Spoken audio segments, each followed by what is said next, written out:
بسم الله الرحمن الرحيم. السلام عليكم ورحمة الله وبركاته.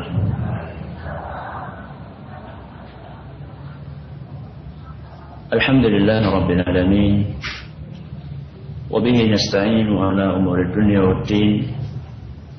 صلى الله على نبينا محمد وعلى آله وصحبه أجمعين. أما بعد. Kita panjatkan puja dan syukur kehadirat Allah Tabaraka wa Ta'ala pada kesempatan pagi menjelang siang yang berbahagia kali ini. Kita kembali diberi kekuatan, kesehatan, hidayah serta taufik dari Allah Jalla wa Ala, sehingga kita bisa kembali menghadiri pengajian rutin Senin pagi di Pondok Pesantren Tunas Ilmu di Desa Kedungulu Purbalingga ini. Kita berharap semoga Allah Tabaraka wa Ta'ala berkenan untuk melimpahkan kepada kita semuanya ilmu yang bermanfaat, sehingga bisa kita amalkan sebagai bekal untuk menghadap kepada Allah Jalla wa Ala. Amin ya Rabbal Alamin. Salam dan salam semoga senantiasa tercurahkan kepada junjungan kita Nabi besar Muhammad sallallahu alaihi wasallam, kepada para sahabatnya, keluarganya, dan umatnya yang setia mengikuti tuntunannya hingga di akhir nanti.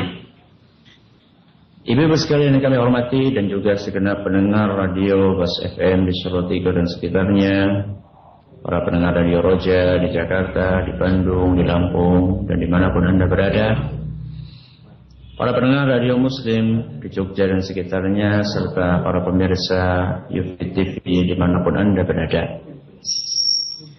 Pada kesempatan kali ini kita akan melanjutkan pembahasan tentang fikih pendidikan anak, di mana pada kesempatan yang berbahagia kali ini kita akan memasuki silsilah nomor 3 yang bertemakan anak, perhiasan sekaligus nopo ujian. Saya awali di makalah tersebut dengan sebuah ilustrasi yang menggambarkan betapa menyenangkannya memiliki anak. Kadang-kadang ada di antara kita duduk bercengkerama dengan suami atau istri, dengan ditemani dengan secangkir kopi atau teh, masih ditambah dengan sepiring singkong goreng atau pisang goreng. Sambil menikmati jajanan tersebut, kita melihat anak-anak kita berlarian ke sana kemari, bermain di kebun atau di halaman rumah. Kakak beradik saling bercanda. Rasanya nikmat sekali. Rasanya gembira di dalam hati. Dan sulit untuk digambarkan dengan kata-kata kegembiraan tersebut. Maka wajar seandainya Allah Subhanahu wa Ta'ala menamakan anak itu sebagai perhiasan dunia. Perhiasan. Orang yang memakainya akan terlihat indah. Begitu pula orang yang memiliki perhiasan berupa anak tadi akan merasakan kegembiraan dan kebahagiaan. Kadang-kadang setelah seharian bekerja, penat rasanya tubuh ini, pulang ke rumah, seakan-akan rasa capek itu hilang tak berbekas. Ketika kita bermain, bercanda dengan anak-anak kita, bersenda gurau dengan anak kita, seakan-akan rasa capek seharian bekerja itu hilang, nggak ada bekasnya. Karena apa? Anak. Kadang-kadang saya juga mengalami ketika lagi jenuh, ya. Kadang-kadang juga saya mengalami masa-masa ketika belajar membaca, menyiapkan materi pengajian yang kadang-kadang membutuhkan waktu yang tidak sedikit. Seperti contohnya kalau pengajian malam Kamis tafsir itu Bu, yang cuma durasinya 1 jam tidak nyampe 50 menit dari ba'da maghrib sampai isya. Itu persiapannya dari pagi ba'da subuh sampai menjelang maghrib. Seharian penuh untuk membaca, menelaah, menulis. Kadang-kadang jenuh. Maka hiburan saya anak. Hiburan saya anak ketika lagi capek gitu, bermain dengan anak itu rasa capek itu seakan-akan hilang. Itulah perhiasan dunia. Allah Subhanahu wa taala mengingatkan dalam Al-Qur'an surat Al-Kahfi ayat 46. Al-mal wal banuna zinatul hayatid dunya. Kata Allah Subhanahu wa taala, harta dan anak-anak adalah perhiasan kehidupan dunia. Harta yang kita miliki, entah itu berupa uang, entah itu berupa tempat tinggal, kendaraan, kebun, sawah, perhiasan, apapun yang kita miliki berupa harta itu perhiasan dunia yang begitu indah ketika dipandang, apalagi ketika dimiliki. Dan tidak jauh beda dengan harta tersebut adalah anak-anak. Anak-anak yang kita miliki itu pun juga termasuk perhiasan dunia. Tapi yang perlu diwaspadai di sini adalah bahwa selain anak itu perhiasan, di sisi lain anak juga merupakan ujian. Anak adalah merupakan cobaan dari Allah Subhanahu wa taala. Jadi manakala Allah Subhanahu wa taala mengaruniakan anak kepada kita, itu pertanda kita sedang diuji oleh Allah Subhanahu wa taala dengan keberadaan anak tersebut. Dan itu dengan tegas Allah sebutkan dalam Al-Qur'an surat At-Taghabun ayat 15. Kata Allah Subhanahu wa taala, "Innama amwalukum wa auladukum fitnah." Sesungguhnya hartamu dan anak-anakmu hanyalah fitnah. Fitnah niku artinya cobaan, ujian. Makanya kalau kita mengetahui ada hadis yang menyebutkan fitnatul qabri, fitnah kuburan, itu artinya adalah apa, Bu? Ujian. Teng kuburan wonten apa, Bu? Ujian. Nek ujian niku wonten pertanyaan. Pertanyaannya sinten sing taken teng kuburan? Malaikat, mungkar dan nakir. Isi pertanyaannya apa, Ibu? Siapakah Rabbmu? Siapakah nabimu? Apakah agamamu? Itulah fitnah, ujian. Begitu pula anak.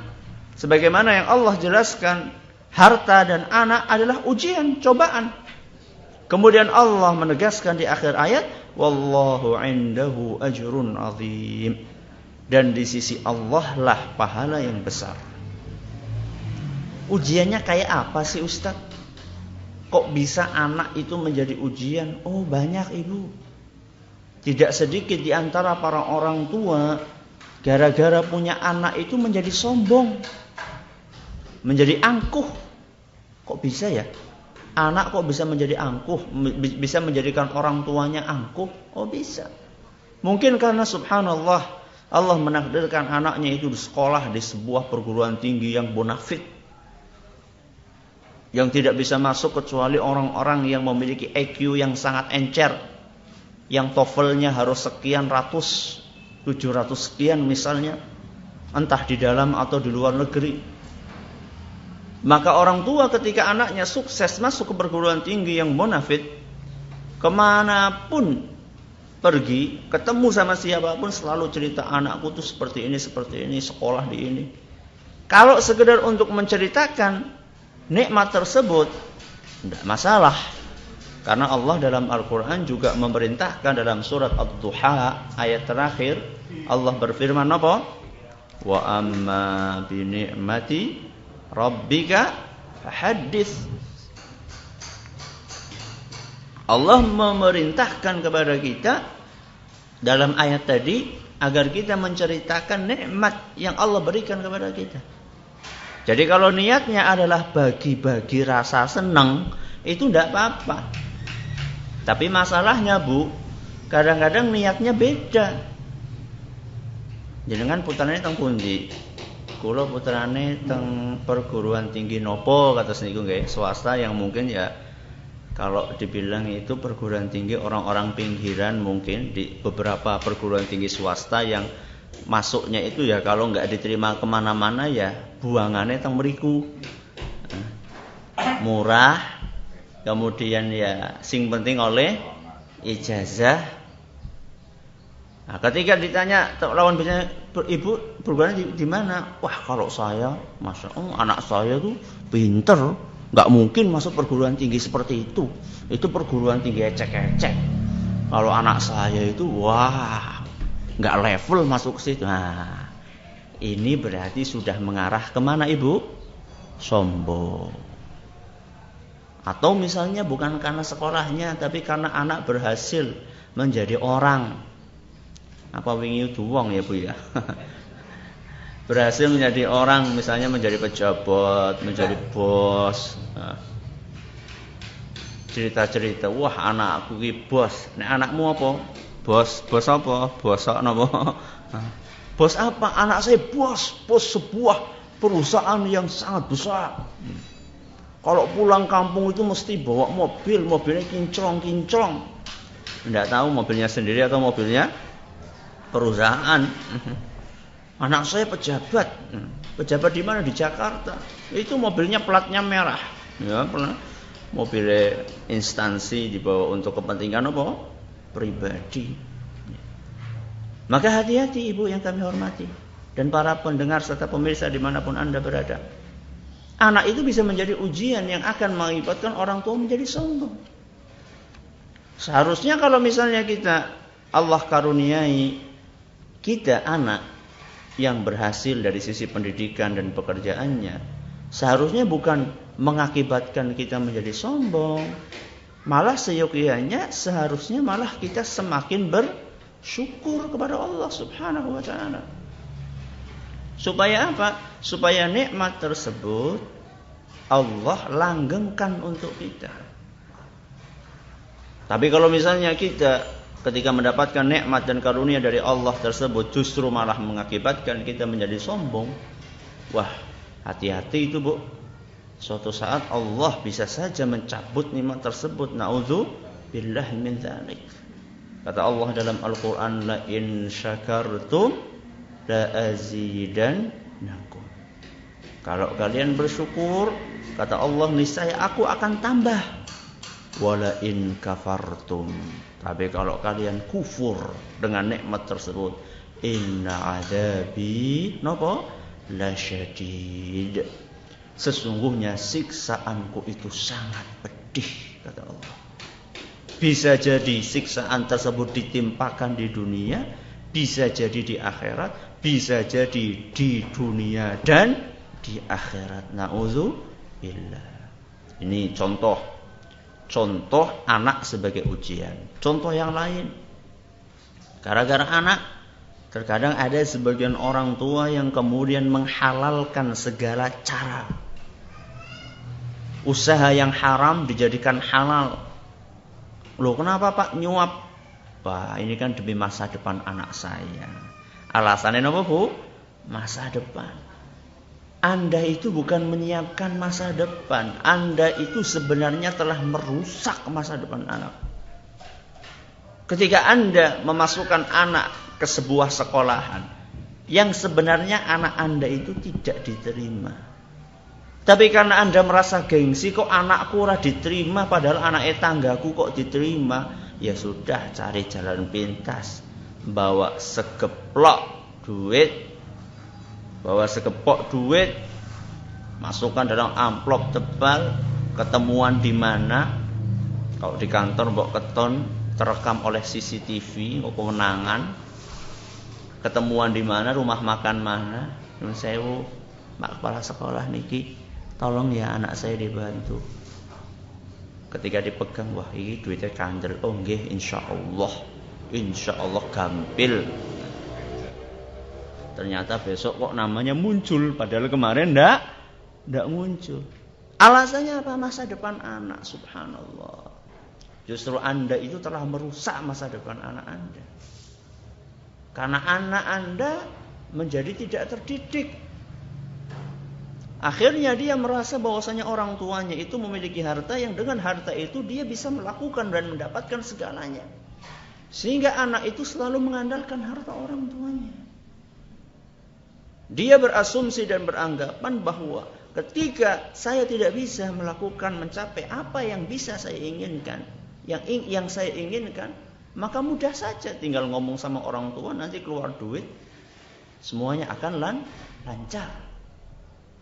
Dengan fulus, jalan akan mulus. Ya.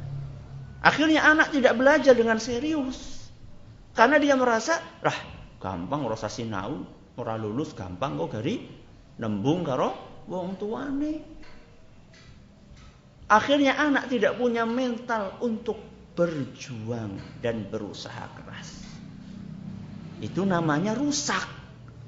Anda berkata demi masa depan anak, padahal sebenarnya Anda justru merusak masa depan anak. Ini ujian. Ada yang lain mungkin bukan sekolah tapi melamar pekerjaan. Sekarang itu katanya nek orang nganggo duit kuwi angel jerene. Ya.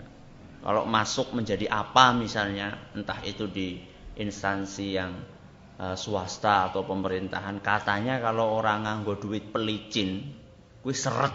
Soalnya mboten wonten sing napa nggih Bu? Melicinkannya. Jadi orang tua pengen melihat anaknya memakai seragam, ya. Seragam pegawai. Nah. Dia sangat berpikir seperti itu. Akhirnya dia untuk memudahkannya dia sodorkan uang nun sewu niki palah. Tolong. Dia katakan itu adalah untuk masa depan anaknya, padahal dia merusak. Karena ketika ada seorang masuk ke dalam pekerjaan dan masuknya itu karena adanya suap, padahal sebenarnya dia tidak berhak untuk menduduki kursi itu, berarti dia kan telah masuk dengan cara yang haram. Nggih napa mboten Bu? Nggih. Berarti dikhawatirkan gaji yang dia dapatkan itu juga haram. Padahal sudah bekerja berapa tahun di situ. Kemudian yang makan dari gaji itu cuma dia atau sama anak dan istrinya. Sama anak dan istrinya. Bayangkan Bu. Panjenengan bayangkan bagaimana sekian puluh tahun makan dari gaji yang haram. Gara-gara apa? Gara-gara awalnya yang tidak benar. Makanya hati-hati. Ya. Jangan kemudian beralasan masa depan anak kemudian melakukan hal-hal yang diharamkan oleh Allah. Itu ujian dari Allah Subhanahu wa taala. Anak itu akan menjadi ujian. Kadang-kadang ini ujian contoh. Ada ujian yang lain, ya. Sebagian orang tua itu menjadi pelit gara-gara anaknya. Menjadi pelit gara-gara apa? Anak kok bisa yo anak jadi membuat orang tua pelit. Oh bisa. Ketika pengen sedekah ngelihat ada orang miskin pengen sedekah, setan datang memprovokasi. Loh, Mbok, mau anaknya nembe njaluk PS. Masa duitnya disedekahkan kok ora bisa tuku PS. Dihembus-hembus kayak gitu akhirnya iya ngonak sedekah ya duitnya entong. Akhirnya enggak jadi napa, Bu? Enggak jadi sedekah. Loh Ustaz, bukannya yang namanya nafkah kepada anak itu wajib? Betul wajib. Enggak kita ragukan. Sedekah itu sunnah betul. Tapi yang kita bahas tadi itu nafkah yang wajib, kebutuhan primer atau kebutuhan sekunder atau bahkan sebenarnya kebutuhan yang akan merusak anak kita. Jadi kalau misalnya gara-gara sedekah kemudian tidak bisa ngasih makan anaknya mati kelaparan, ya itu dosa. Tapi apa kalau misalnya anak tidak diberikan PS kemudian anak mati kelaparan, Bu? Mboten, tidak. Maka disinilah setan pintar untuk memperdaya seorang manusia. Seharusnya uang itu dia keluarkan untuk sedekah, gara-gara diprovokasi oleh setan, diingatkan dengan anak tadi barusan minta ini dan itu, mainan yang sebenarnya itu bukan kebutuhan primer seorang anak, dan tentunya itu tidak wajib, apalagi kalau misalnya itu akan merusak anak, malah itu akan berdosa manakala diberikan oleh orang tuanya. maka dia harus mengedepankan sedekah walaupun hukumnya sunnah. Jadi Nabi kita sallallahu alaihi wasallam benar sudah mengingatkan innal walada mabkhalatun majbanatun mahzanatun. Kata Nabi sallallahu alaihi wasallam, sesungguhnya anak itu bisa membuat seseorang menjadi bakhil. Bakhil niku napa, Bu? Pelit. Pelit niku napa? Medhit. Nah, medhit niku napa? Apa maning ya? Kikir. Nah, innal walada mabqalatun, sesungguhnya anak itu bisa membuat seorang menjadi bakhil. Majbanatun, menjadi penakut. Masya Allah, ada sebagian orang tua yang menjadi penakut gara-gara anaknya, atau bahkan dia takut kepada anaknya, sehingga seharusnya orang tua mengarahkan anaknya malah kewalik. Anak yang mengarahkan siapa? Orang tuanya. Seharusnya anak itu dididik oleh orang tuanya, malah akhirnya anak yang menyetir bapak ibunya. Majbanatun mahzanatun, dan juga akan menjadikan seorang itu bersedih. Hadis riwayat Al-Hakim, dan hadis ini dinilai sahih oleh beliau dan juga oleh Syekh Al-Albani. Ini ujian. Ada ujian yang lain, ya. Contoh ujian yang lain, kita harus perbanyak contohnya supaya jelas bahwa anak itu benar-benar ujian. Kadang-kadang kita dituntut untuk menyampaikan kebenaran. Kadang-kadang kita dituntut untuk menyampaikan kebenaran. Tapi karena kita tahu akibatnya kalau kita menyampaikan kebenaran, nanti anak itu akan mendapatkan sesuatu yang tidak bagus, maka akhirnya kita terpaksa berbohong. Misalnya kita tahu persis bahwasanya anak kita itu bolos, dan bolosnya itu tidak ada alasan yang dibenarkan. Nggak sakit juga, nggak karena apa-apa, ya cuma karena anak bolos. Ketika pihak sekolah datang ke rumah panjenengan, tanya-tanya, anak jenengan ini benar-benar sakit? Iya temenan Pak, sakit. Itu sampai 10 hari di opnam di rumah sakit. Padahal 10 hari gue pelesir. Nah, itu namanya apa, Bu? Berdusta untuk melindungi siapa? Anak. Itu ujian. Kalau jenengan jujur, nanti anak jenengan itu akan dihukum. Akhirnya jenengan lebih mengedepankan iba dan kasih sayang yang keliru kepada anak daripada harus mengikuti aturan Allah supaya berkata jujur. Itu ujian, Bu. Itu cobaan dari Allah. Masih ada yang lain, Ustaz? Oh, ada contoh yang lain. Kadang-kadang kalau misalnya anak sakit, ya Allah, Bu, kalau ngelihat anak sakit itu rasanya, Bu, nggih, sedih banget. Anak sing biasanya lucu, pelayon, cuma tiduran, panas, grememeng, ya. Semalaman tidak bisa tidur, itu rasanya Masya Allah. Nah, sedih kita melihat anak ketika sakit. Nah, karena rasa iba itu kadang-kadang ada sebagian orang tua gelap mata. Dia melakukan hal-hal yang dilarang oleh Allah. Kalau berobat tidak apa-apa, Bu. Berobat dibawa ke dokter atau menggunakan obat-obat herbal, itu tidak apa-apa. Tapi kadang-kadang ada sebagian orang tua yang gelap mata, anaknya dibawa kemana, Bu? Bawa ke dukun. Bukan dukun pijet nggih, Bu, nggih. Bukan pula dukun bayi, tapi dukun yang itu loh, yang pakai nyembur-nyembur, pakai apa, Bu? Nyembur-nyembur, dibacakan mantra-mantra.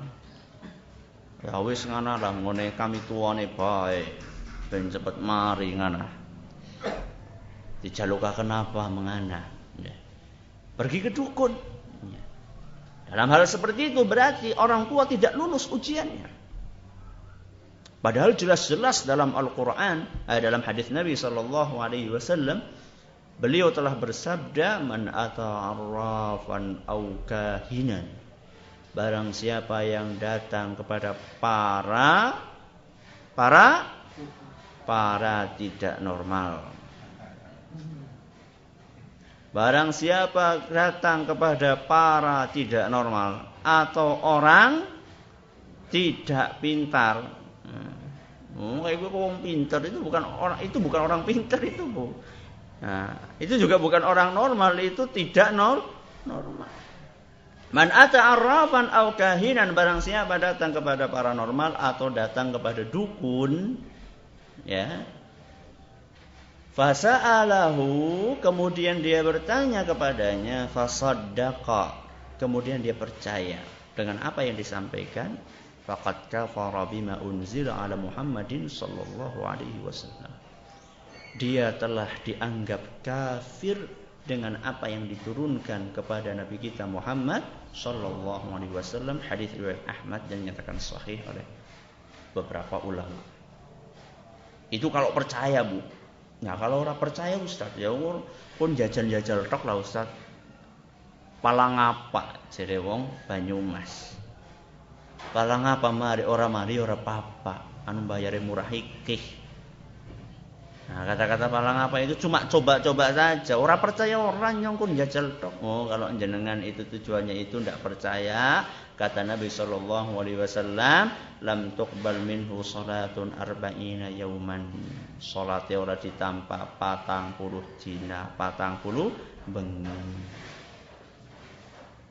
Salat yang dulu-dulu saja belum tentu diterima, sekarang masih ditambah, pasti tidak diterima 40 hari, 40 malam. Sayang napa mboten, Bu? Sayang eman-eman, carane nyong loh. Sorry temen. Rugi dunia, rugi napa? Akhirat. Berarti ya dicorakan, Ustaz, kalau anak sakit. Bukan. Saya kan dari tadi menyampaikan, silakan berobat, tapi dengan cara yang benar. Ya.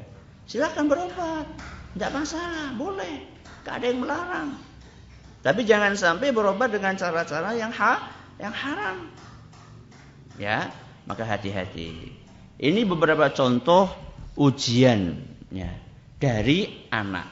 Terus bagaimana Ustaz supaya kita bisa selamat? Bagaimana caranya supaya kita bisa lulus dari ujian anak tersebut? Tentunya ini penting untuk kita bahas. Jadi setelah kita berpanjang lebar bercerita tentang ujian tadi, kita perlu mengetahui bahwasanya dalam ujian itu tentunya ada trik. Nah, ada cara-cara bagaimana caranya supaya kita bisa lulus dari ujian tersebut. Bagaimana caranya?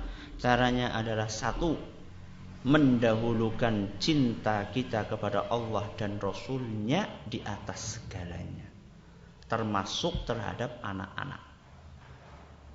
Jadi kalau misalnya sudah ada dua kepentingan yang bertolak belakang, satu kepentingannya Allah dan Rasul-Nya sallallahu alaihi wasallam, yang kedua kepentingan anak, maka yang saat itu harus dikedepankan kepentingannya siapa, Ibu? Kepentingannya Allah.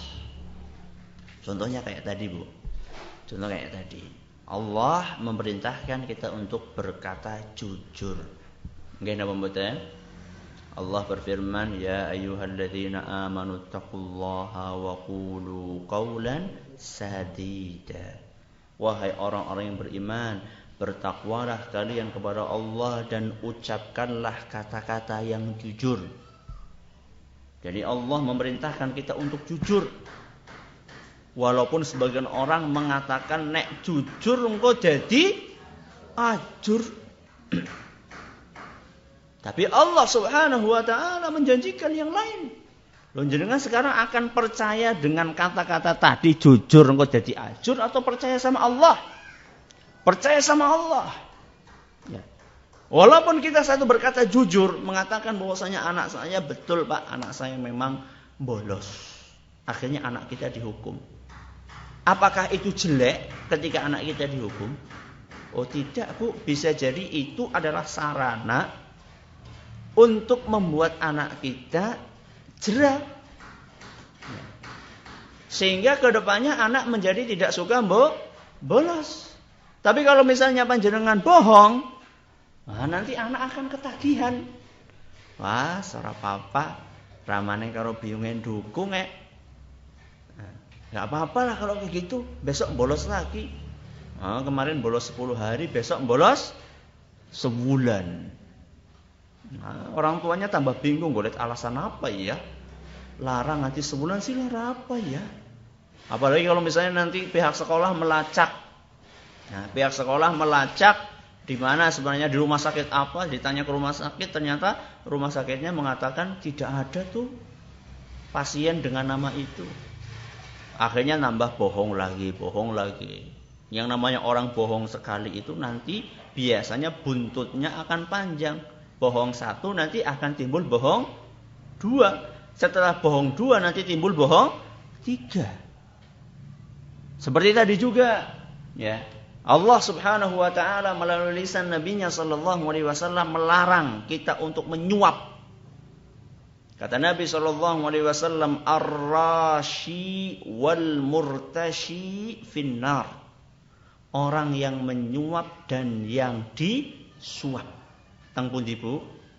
Teng neraka. Wong sing disuap karo sing menyuap. Jadi orang sing menyuap tok Bu. Termasuk sing disuap lah ora bisa nolak. Jadi sapa ora bisa nolak. Orang yang menyuap dan disuap itu di neraka. Berarti ini perintah Allah dan larangan darinya. Nah, suatu saat anak kita punya kepentingan supaya diterima, entah itu sekolahnya, entah itu pekerjaannya. Berarti di sini akan terjadi pertentangan antara dua kepentingan. Apakah akan didahulukan kepentingan anak sing penting lulus walaupun dengan cara yang tidak diridhoi oleh Allah, ataukah akan mendahulukan cara yang diridhoi oleh Allah walaupun mungkin imbasnya anak menjadi tidak lulus. Kalau orang yang beriman dan bertakwa, dia yakin dengan janji Allah Subhanahu wa taala. Allah berfirman dalam Al-Qur'an, "Wa may yattaqillaha yaj'al lahu makhraja." Barang siapa yang bertakwa kepada Allah, maka Allah akan bikin untuknya jalan keluar. Wa yarzuqhu min haitsu la yahtasib, dan Allah akan beri dia rezeki dari arah yang tidak disangka-sangka. Oh, enggak disangka-sangka anakku ora nyogok kok malah lulus. Anake kae nyogok malah ora lulus. Kok bisa ya? Oh, ternyata yang memegang kuasa itu orang yang jujur.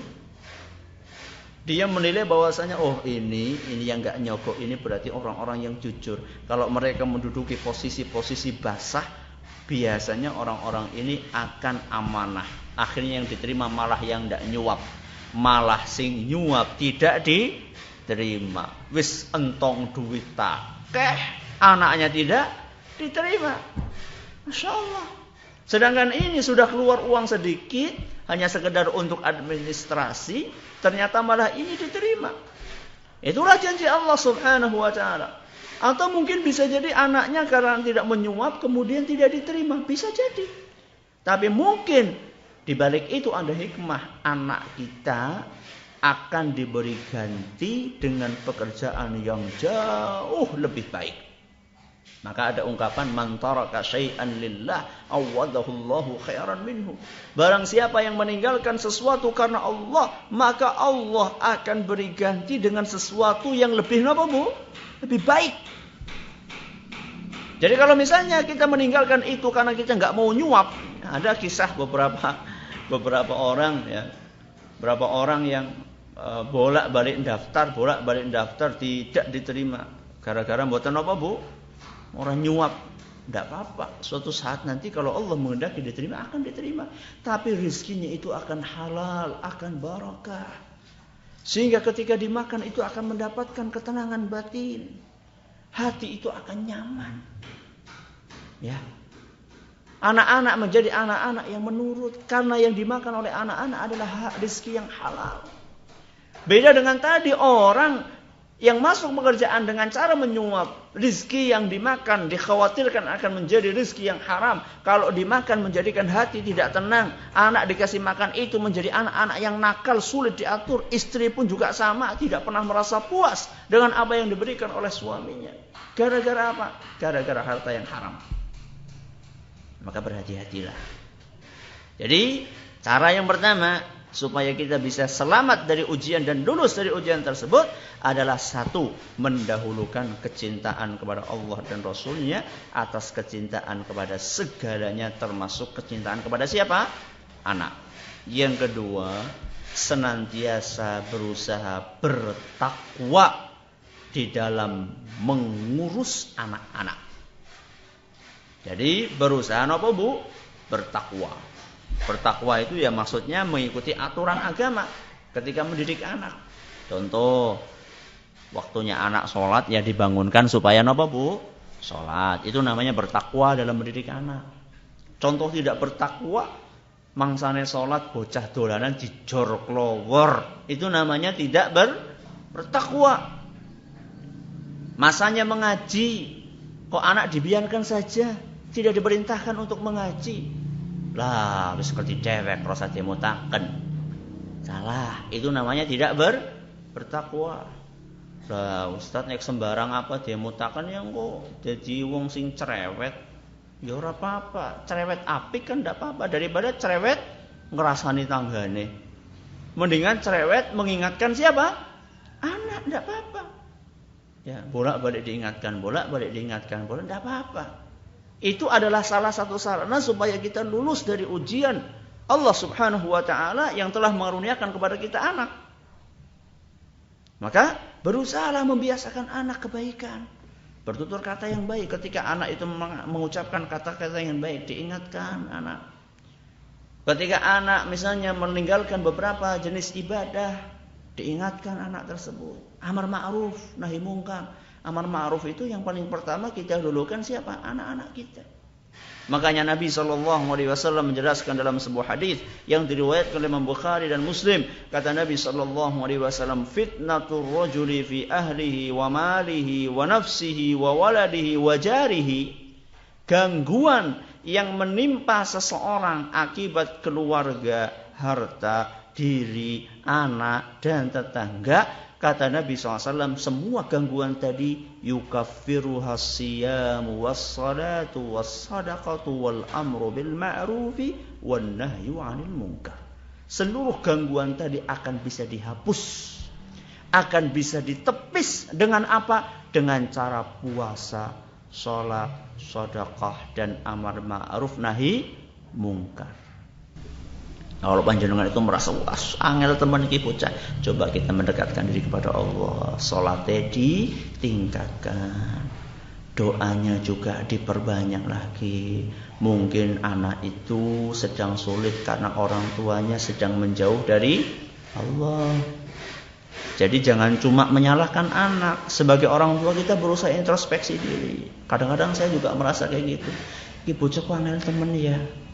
Dikongkon bola-bali orang menyat-menyat. Apa ya? Oh, lian yang kurang donga. Kemudian kita ya menyempatkan menyendiri, kita berdoa kepada Allah, Rabbi habli minas sholihin.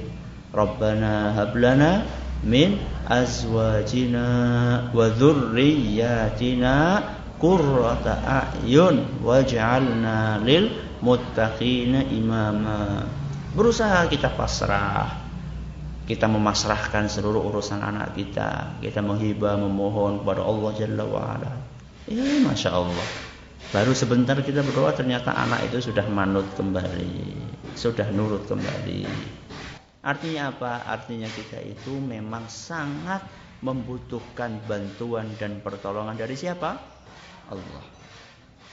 Kita mendidik anak tanpa ada taufik, pertolongan dan bantuan dari Allah itu, Bu, saya katakan mustahil akan berhasil. Mustahil, Bu. Sekeras apapun usaha kita, sebesar apapun uang yang kita keluarkan, kalau kita itu tidak ditolong dan mendapatkan taufik dari Allah, Bu, tidak mungkin anak kita itu menjadi baik, tidak mungkin. Bagaimana Ustaz supaya Allah itu berkenan menurunkan taufiknya dan pertolongannya kepada kita? Bagaimana caranya Ustaz? Ya ini. Kita dengan berusaha beribadah, berpuasa, sholat, sedekah, amar ma'ruf nahi mungkar. Ya.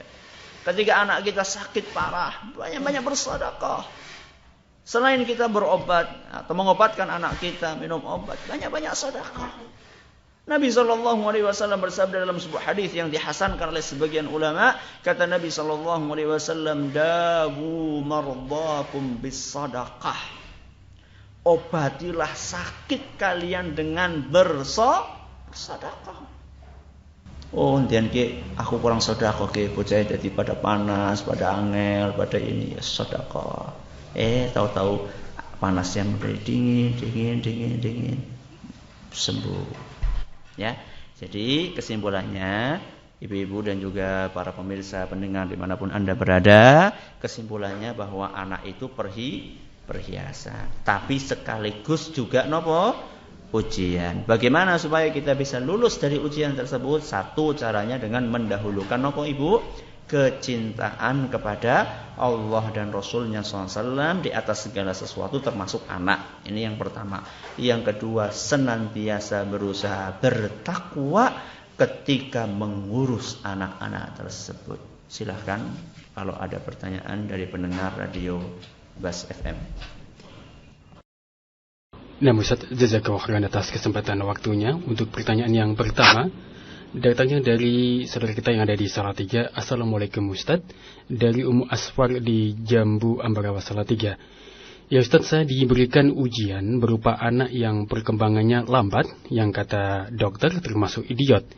Sampai sekarang belum bisa bicara. Nah, apakah hikmah bagi kami Ustaz? Dan apakah ini akibat dosa-dosa kami? Dan saya sangat berharap sekali kalau ia menjadi penghafal Al-Quran. Bukankah tidak ada yang tidak mungkin bagi Allah untuk mengabulkan doanya Ustaz? Tafadhol. Penanya mengatakan bahwa dia diuji oleh Allah memiliki anak yang kemampuannya sangat kurang, atau biasa diistilahkan dengan idiot. Sampai umur besar belum bisa bicara. Apa hikmahnya Ustaz? Apakah karena dosa-dosa yang dilakukan? Padahal kami pengen anak kami itu bisa menghafal Al-Quran. Bukankah tidak ada hal yang tidak mungkin? Hikmahnya banyak. Ya, hikmahnya banyak. Di antaranya adalah untuk membiasakan bersabar. Sabar itu kalau diucapkan dengan lisan gampang, tapi belum tentu mudah untuk dipraktekkan. Teori sabar itu mudah, tapi prakteknya itu Masya Allah, kadang-kadang kita itu tidak bisa. Jadi ketika Anda bersabar, berarti Anda itu telah melatih diri Anda untuk beribadah kepada Allah Subhanahu wa Ta'ala. Kemudian juga mungkin Allah Subhanahu wa Ta'ala ingin membuka pintu pahala sebanyak-banyaknya. Ketika Anda mengajari anak yang punya keterbatasan EQ dengan anak yang lancar EQ-nya, usahanya lebih ringan yang mana ibu? Yang EQ-nya lancar, diwarai sepisan langsung bisa. Berarti usahanya sedikit atau banyak ibu? Sedikit. Tapi kalau misalnya anak itu mentalnya terbelakang, kemudian Anda mengajari sekali, 2 kali, nganti 10 kali nembe bisa. Berarti pahalanya akeh sing dibu. Ya, yang 10 kali kalau dia tulus dan ikhlas di dalam mendidik anaknya. Jadi mari kita berusaha, menurut istilah sebagian orang itu memiliki positive thinking. Berpikir positif. Mencari hikmah apa di balik seluruh ujian ini. Ini yang kedua. Yang ketiga, di antara hikmahnya mungkin ya tadi merupakan peringatan dari Allah atas dosa-dosa yang pernah Anda lakukan. Makanya ya ketika ujian-ujian tadi mendera Anda, maka perbanyaklah untuk beristighfar, bertaubat kepada Allah Jalla wa'ala. Apa tidak mungkin Ustaz dia akan menghafal Al-Quran? Oh, sangat mungkin. Tidak ada sesuatu yang mustahil di tangan Allah. Idza arada syai'an an yaqula lahu kun fayakun. Kalau Allah mengendaki sesuatu, Allah tinggal mengatakan jadi, maka jadilah. Makanya ya perbanyaklah usaha Anda sambil terus memohon kepada Allah Subhanahu wa Ta'ala, dan jangan lupa juga ikhtiar secara manusiawi, pengobatan, terapi dan seterusnya Anda lakukan. Semoga Anda diberi karunia kesuksesan dari Allah Subhanahu wa taala. Pertanyaan kedua. Terima kasih atas jawabannya Ustadz. Dari pertanyaan kembali dari Salatiga. Assalamualaikum Ustadz. Ya Ustadz, yang semoga selalu dirahmati oleh Allah Subhanahu wa taala. Ustadz, setelah suami saya meninggal, anak-anak saya itu lebih hiperaktif dan lebih sukar dikendalikan, tidak seperti ketika bapaknya masih ada. Lalu bagaimana cara saya untuk menanganinya? Karena kadang saya agak lepas kontrol dan juga sebab hati saya sendiri masih dalam kesedihan dan juga kebingungan. Nah, kata orang, kalau anak yatim itu memang begitu. Apakah statement seperti itu dibenarkan Ustaz? Mohon nasihatnya dan juga doanya. Tafadhol Ustaz. Rumah tangga yang sempurna adalah rumah tangga yang ada nahkodanya. Yaitu siapa? Bapak, suami. Itu idealnya seperti itu. Maka jika memungkinkan, nahkoda yang sudah tidak ada itu diadakan lagi. Berarti kon menyat maning sinung kubudan. Oh ya tidak. Maksudnya kalau memang Anda bisa untuk berkeluarga lagi, alias mencari nahkoda yang lain yang beriman dan bertakwa kepada Allah. Carilah laki-laki yang kira-kira bisa menjadi panutan di rumah tersebut. Kalau bisa dilakukan, ya. Dengan berbagai pertimbangan mungkin Anda masih bisa untuk itu. Kemudian juga ada laki-laki yang berkenan untuk itu. Kenapa tidak? Bukan aib kok. Bukan aib selama pakai cara-cara yang dibenarkan. Anak juga perlu untuk disadarkan. Ya, sebagian anak, wah enggak mau Bu, nanti ada bapak tiri itu jahat. Katanya ibu tiri itu tidak lebih jahat daripada ibu kota. Berarti kalau bapak tiri lebih jahat daripada bapak kota nggih, Bu. Ya itu disadarkan anak, diingatkan bahwasanya rumah ini perlu ada nahkodanya, perlu ada yang mengarahkan. Itu kalau memungkinkan. Kalau tidak memungkinkan, maka Anda bisa meminta tolong dengan yang lain. Misalnya dalam masalah pendidikan anak, ketika Anda merasa tidak mampu untuk menangani itu semua, Anda bisa titipkan ke lembaga pendidikan yang berasrama, misalnya di pondok pesantren. Tapi ketika masukkan ke pesantren itu niatnya jangan buang anak. Jangan buang anak, wis angel wis tak buang bae, repokaken bengkel. Oh, pesantren kok dianggap bengkel, wis rusak nembe didandani. Oh, salah niat. Kalau salah niat nanti hasilnya tidak sesuai yang diharapkan. Ya. Maka hati-hatilah. Ya. Pertanyaan dari pendengar dari Roja. Jazakallah khairan atas kesempatan yang Ustaz berikan. Kita angkat pertanyaan yang pertama, ada Ibu Umu Amira di Jakarta. Silakan Ibu. Waalaikumsalam warahmatullahi wabarakatuh. Ustaz, anak kan baru disunat sekitar 2 tahunan dari Ustaz. Awalnya anak tuh baik-baik aja jadi baru ngajak anak-anak gitu. Anak-anak kan sudah pada besar, udah anak SMA 2 orang, yang satunya SMP. Nah itu setelah anak berjalan berapa tahun itu baru mulai ngajak anak-anak, karena awalnya anak dulu. Tapi ngajak anak-anak agak susah, awalnya susah gitu.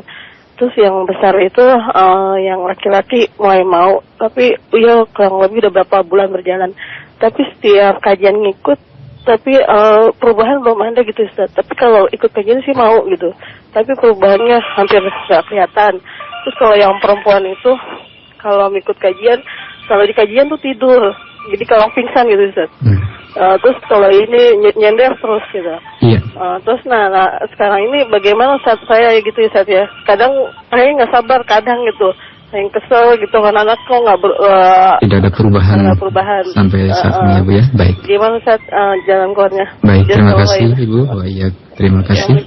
Waalaikumsalam warahmatullahi wabarakatuh. Silakan Ustaz. Ya, kadang-kadang ada orang tua ngajak anaknya ngaji, tapi anaknya nggak mau ngajak. Kalaupun diajak kadang-kadang mau, tapi kelihatannya tidak ada perubahannya. Malah diajak ngaji malah tidur, atau diajak ngaji malah pelayon, lari-lari. Itu bagaimana Ustaz? Saya kadang-kadang jadi tidak sabar. Kalau misalnya tidak sabar ya berarti keliru. Ya. Karena yang namanya mengajak anak panjenengan, anak Anda itu sudah mau mengaji, itu sudah alhamdulillah. Tuh jarang loh ada orang anak yang mau diajak ngaji. Anak itu kan biasanya anak itu senengnya sesuatu yang sifatnya apa ya? Sifatnya bermain gitu loh. Kalau diajak tamasya paling di depan itu. Kok diajak ngaji?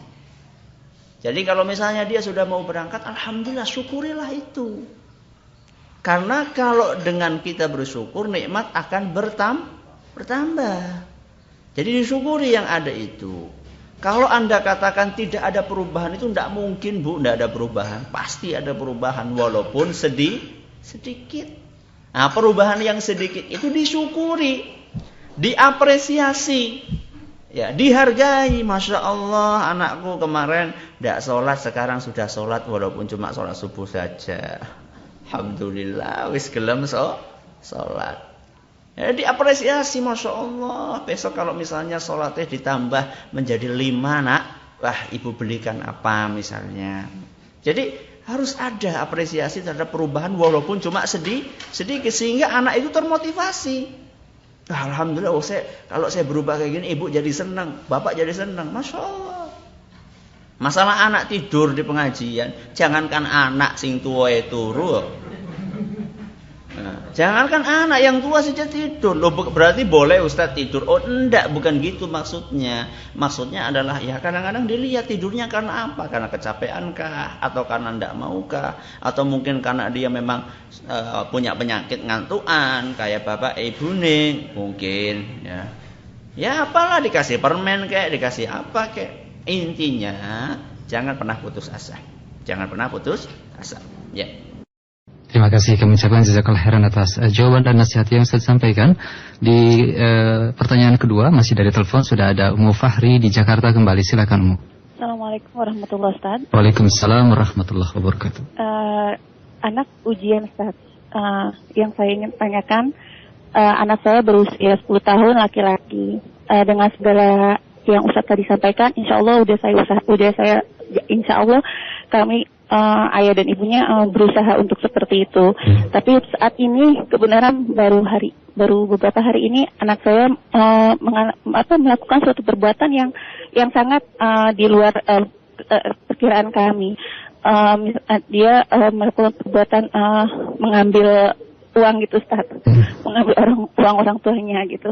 Jadi yang ingin saya tanyakan, bagaimana menyikapi anak yang tiba-tiba melakukan perbuatan di luar ini, di luar persangkaan kami ini, yang bagi kami sangat terpukul gitu, karena kami udah berusaha memenuhi segala dalam arti standar yang dia butuhkan gitu, tapi dia ini alasannya aku pengen gitu, usianya baru 10 tahun gitu. Bagaimana saya? Haruskah dengan hukuman? Bagaimana sikap saya sebagai orang tua agar tidak terbablas atau tidak terjadi sesuatu yang tidak diinginkan? Gitu aja. Terima kasih banyak. Assalamualaikum warahmatullahi wabarakatuh. Waalaikumsalam warahmatullahi wabarakatuh. Terima kasih Ummu Fahri. Silakan Ustaz. Bagaimana menyikapi anak yang melakukan kesalahan mencuri? Ya, padahal kita berusaha untuk mendidik anak sebaik mungkin. Perlu ditanya terlebih dahulu, kenapa dia mencuri? Kenapa dia mencuri? Apakah karena kekurangan atau hanya sekedar ingin coba-coba saja? Atau mungkin dia tidak tahu bahwasanya mencuri itu adalah suatu perbuatan yang buruk? Apa mungkin Ustadz ada orang tidak tahu kalau mencuri itu buruk? Belum mungkin. Mungkin dia menganggap itu hartanya orang tua, jadi tidak apa-apa untuk ngambil. Dia analogikan, dia kiaskan dengan makanan yang ada di atas meja. Ini kan makanan yang masak ibu saya. Jadi kalau saya makan kan tidak usah izin. Sama ketika saya mengambil duit yang ada di dompetnya ibu. Bisa jadi kan seperti itu. Mungkin nggak Bu? Mungkin. Karena keluguan si anak bisa jadi. Makanya sebelum kita menentukan apa tindakan yang akan kita lakukan, kita perlu mengetahui motifnya apa. Ya. Karena kekurangankah, atau karena ingin coba-cobakah, atau karena dia memang tidak tahu bahwasanya mencuri itu mengambil duitnya orang tua itu salah. Nah, kalau kita sudah tahu apa motifnya, baru kita tentukan langkah selanjutnya. Langkah selanjutnya, kalau dia melakukan pertama kali, ya, dan tidak ada kasus sebelumnya, maka kita berusaha untuk memperingatkan dia dengan cara yang lebih bijak lagi. Ya, tidak harus kita menghukum secara fisik saat itu, tapi kita ingatkan dengan kata-kata, kita bawakan hadis-hadis Nabi SAW. Ya, kita ceritakan ayat-ayat Al-Quran yang melarang hal tersebut, sehingga anak sadar bahwasanya dia melakukan sebuah kesalahan. Ya. Kemudian kita minta dia untuk berjanji tidak mengulanginya. Mungkin kita juga bertanya, kamu kenapa seperti ini? Mungkin dia mendengar ada temannya melakukan hal yang serupa. Berarti kita perlu kejar siapa temannya itu. Kemudian kita arahkan anak bahwasanya tidak benar bermain dengan anak-anak yang seperti itu.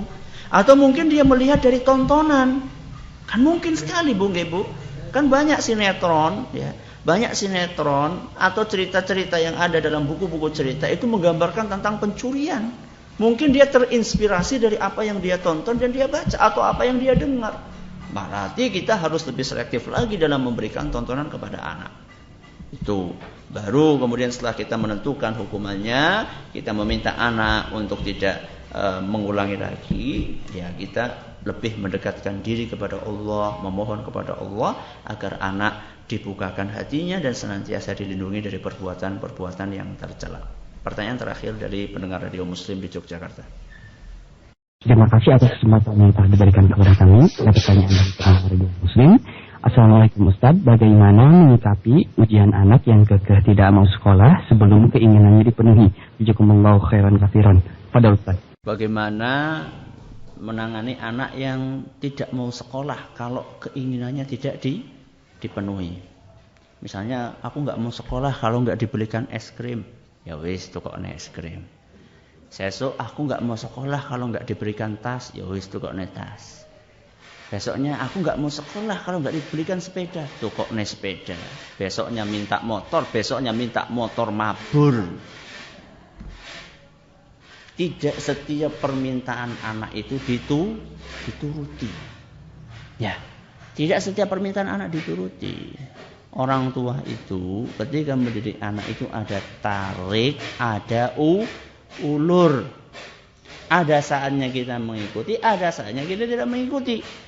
Kalau sudah mengarah permintaan tersebut kepada sesuatu yang ujungnya pembiasaan dia untuk meminta imbalan, kalau tidak akan melakukan kalau tidak diberi itu.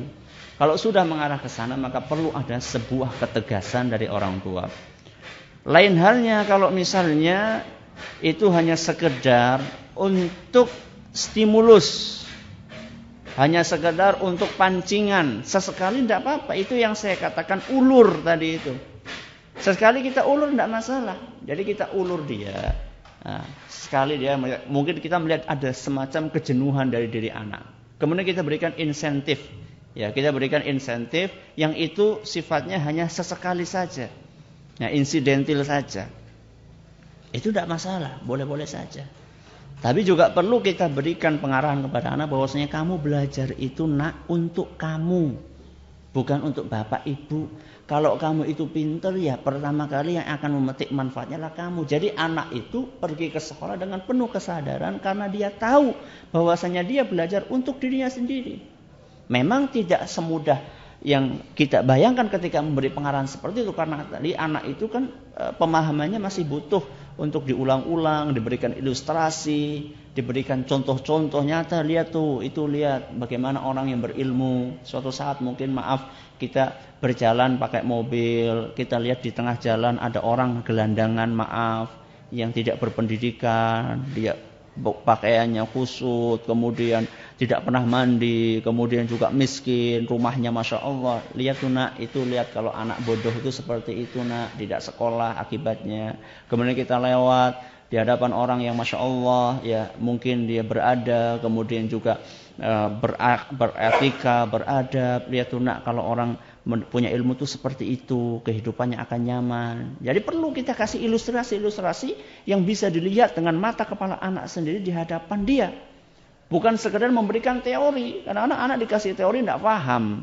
Perlu dikasih contoh yang nyata. Perlu dikasih contohnya. Misalnya anak itu nggak bersyukur. Dikasih makan lauknya tempe sama tahu sama jangan bening. Wah, Bu, saben dina kok laweh kaya ngene piye? Apa ora liyane wanane iki lho, Le. Suatu ketika kita ajak dia berjalan lewat pasar, kita melihat ada orang gila mengais-ngais nasi bekas yang ada dalam tempat sampah. Kita biarkan dia berdiri sebentar. Lihat tuh nak, enak mana nak makanan yang dimakan sama pengemis itu sama makanan yang ibu masakkan? Enak mana nak? Nah, ajak dia untuk melihat. Ya enak yang ibu masak. Nah itu nak, makanya bersyukur kamu sama Allah. Alhamdulillah masih ada nasi, masih ada lauk. Daripada itu makanannya cuma bekas-bekas kayak gitu, mungkin sudah ada belatungnya, supaya itu nak kotor kan, ada belatungnya kan. Kamu mau nggak suruh makan kayak gitu? Enggak mau. Ya itu makanya banyak bersyukur. Ya. Jadi anak itu perlu dikasih contoh real, nyata. Kalau cuma teori itu kadang sulit. Jangankan anak yang sudah tua-tua saja, kalau dikasih teori saja kadang-kadang enggak paham. Apalagi tidak diberi contoh yang aplikatif. Saya kira cukup sampai di sini. Terima kasih atas perhatiannya. Mohon maaf atas segala kekurangannya.